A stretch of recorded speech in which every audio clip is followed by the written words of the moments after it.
Hello everyone and welcome to our Tech Tuesday tutorial number 79. Today we have an unfortunate update on one of my favorite apps, AwesomeTable. So this is a video that I didn't want to make. In the 78 previous videos in this series, I've generally given positive reviews of apps and websites. But I have given important updates when apps have changed or gone defunct. See my video on alternatives to KeepVid, for example. Now, I've been a huge promoter of AwesomeTable for years now, and I've used it regularly for event management, filtered lists for internal use, and so on. I've presented on it at conferences, meetings, professional learning events, you name it. I recently did a Part 1 Tech Tuesday video on it. You could say that I was a fan. So it was curious to me when I was told by a friend that AwesomeTable wasn't free. That once you hit a certain threshold of hits on your AwesomeTable account, they would reach out to you with some crazy expensive cost. Really? That sounded a bit ominous. You get this wonderful power, but if you use it too much, they come for you. Well, I decided to investigate. Surely they would just list a pricing scheme on their website or something. Nothing. Searching the forums for the word price, pay, or cost, or even subscribe, revealed nothing. Nowhere in the website is any mention of any kind of price. So, like the rings of power, they seem freely given with no strings. But I had to know because I owe it to you, my subscribers, and I'm out here promoting this product to all my friends. So I tried one more thing. I Google AwesomeTable price, and the fourth hit mentions it, but no specifics. Well, I resort to putting in a ticket, and I get a response from a friendly AwesomeTable support rep. We set up a hangout for Friday with another salesperson who can answer my pricing questions. When the call starts, I mention my difficulty in finding any kind of pricing scheme, or, and this is important, that there's any price to begin with. I get a laughably bad defense that this is the standard for this sort of thing. Wait, what? Are you sure about that? I mean, almost any web app you look at, like Google Drive, Spotify, MailChimp, Evernote, SurveyMonkey, YouTube, Box, OneDrive, Adobe. Well, you get the picture. They all have a pricing range. Yes, some ask you to contact their sales rep, but that's usually for enterprise plans, not single user license. On top of that, they actually have a page. AwesomeTable has no mention of a price and no price page. So I said to the sales rep, and for the purposes of this video, I'm going to give her a name, Karen. So I said to Karen that unfortunately it looks shady not to have that information on their website. And after she got a bit defensive and said that she had no control over the website, I reassured her that I wasn't criticizing her at all, but that as a potential client, I wanted her to pass that on to the company. Karen has a unique ability to pass on customer feedback that I just don't have. She reminded me that this was a 30-minute call and that I had already used up half of it discussing transparency. Wait, what? Yeah, she said that.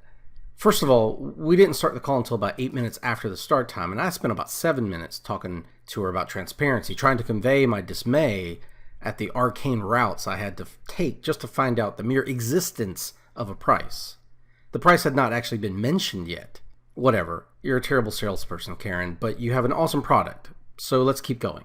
I let the comment roll off without saying anything to Karen or the other guy there. So we get to the limits of the free stuff. I'm informed that AwesomeTable limits you to 1,000 unique page views per month. It takes a couple of minutes to clarify this because it could mean 1,000 unique page views or table views in which each of your AwesomeTable views, unfortunately they call these things views, we're going to call them tables for the purposes of this video, that each of them can get 1,000 page views. Or do you get 1,000 page views for your entire account? It turns out it's the latter. You get 1,000 views divided by all of your tables per month.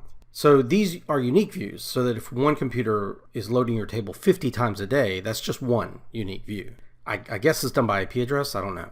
The problem here is that you have no indicator on the site as to how many views you've used up. So what happens when you exceed this fairly low number? You get contacted by them to start paying for their service. How much? Well, for the first tier of service, which gives you 5,000 unique views per month. It costs. Well, before I reveal that, let's just try a guessing game. Compared to the other web services you're familiar with, and based on what you feel is a fair price for what AwesomeTable does, how much would you think is reasonable for 5,000 views? Not unlimited, mind you, the cheapest option they have. To keep some of this in perspective before you start guessing, Adobe Creative Suite, which is the industry leader and is known to be very expensive, costs $52 per month for the entire 20-app suite. Their educational version is $20 per month. Got a number? Okay, now apply a 33% discount for educators. Now what would you say? $20 a month? $50 a month? Would you pay $100 per month for AwesomeTable? No, how about $375 a month?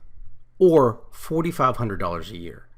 That's their cheapest price, reduced by 33% for only 5,000 views a month. The full price, again, intro price, is $6,000 a year. And it just keeps going up from there. I was stunned. I was flabbergasted. I was shocked. I'm not usually at a loss for words. You guys know me, but I could only laugh at the insane price that they would ask for this. This is Apple stand levels of expensive. AwesomeTable, while awesome, isn't rocket science. They're using Google APIs to pull spreadsheet data, which many apps do, and then they display them with filters on a page. Some of their templates are fancy, but most of the work is done via HTML and CSS on the template tab. So what in the world? To add insult to injury, you have no way of knowing what your monthly quota is. Nowhere on the website does it indicate the page views. That's a really easy thing to manipulate. It's like getting into a free cab that has a meter that you can't see. And then once you travel over 3 miles, the cabbie says, "Oh, you owe me money. Trust me on the meter." That's bait and switch, and it's shady and dishonest. So where do we go from here? Well, you have some options. One, you can continue to use their free product with an account until you hit their total view, and then just cool it until the next month. Two, you could create tables under different accounts so that they don't compete with each other for the 1,000 free views a piece. You get 1,000 views per account after all. Three, you could use AwesomeTable with limited audiences so it doesn't go viral. This is honestly what I've been doing. Or four, you could win the lottery and you could reward this shady company for bad behavior. To be fair, I had no idea that they even had a cost because I never reached the 1,000 view limit, and I use AwesomeTable regularly. So I plan to continue my limited use and just not rely on it for any big project. Our yearly events will not likely need more than the 1,000 views we already use. But I did feel a need to caution you all, especially since I've spoken so highly of the product. I just can't in good conscience endorse paying for it at the cost that they're asking. It's madness. So use AwesomeTable, just not for huge projects with a lot of visitors. Use it cautiously, lest they come for you. So I hope you all found this video useful. I'm sure you didn't enjoy it, just like I didn't. But if you did find it useful, go ahead and click that like button. Support us by clicking that subscribe button and hit that bell to get email notifications. Leave a comment or an idea for a Tech Tuesday video below. Share this video with your friends, and we'll see you guys next video. Bye-bye.